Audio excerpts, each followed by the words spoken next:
ইন্টারনেটের আমরা কিছু ভিডিওতে দেখলাম পিঁপড়াকে যদি কোনো সাদা কিছুর উপরে রেখে তার চারপাশ দিয়ে কলম দিয়ে দাগ দিয়ে দেওয়া হয় তাহলে পিঁপড়াটি কলমের কালি পার হতে পারে না। আর এটি দেখার জন্য আমরা কিছু ছোট এবং কিছু বড় পিঁপড়া নিয়ে এসেছি। প্রথমে আমরা কালো কলম দিয়ে পরীক্ষা করব, তারপরে লাল কলম দিয়ে পরীক্ষা করব, তারপরে দেখব পিঁপড়া কোন কালি পার হতে পারে না। আর আপনারা যদি এই ছোট্ট 1 মিনিটের ভিডিও সম্পূর্ণ দেখেন তাহলে সম্পূর্ণ বিষয়টি বিস্তারিত জানতে পারবেন।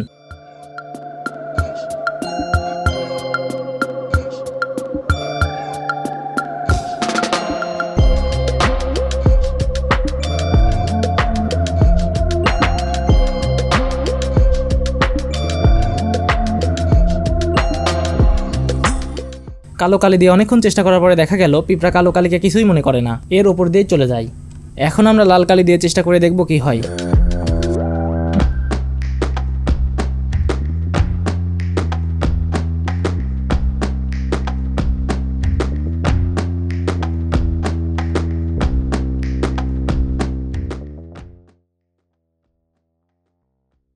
লাল কালি দিয়েও অনেকক্ষণ চেষ্টা করার পরে দেখা গেল পিঁপড়া লাল কালিকেও কিছু না মনে করে এর উপর দিয়ে চলে যায়।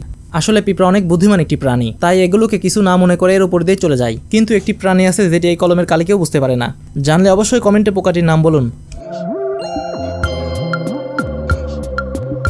আর এখন আমরা এদেরকে তার নিজস্ব পরিবেশে ছেড়ে দিলাম।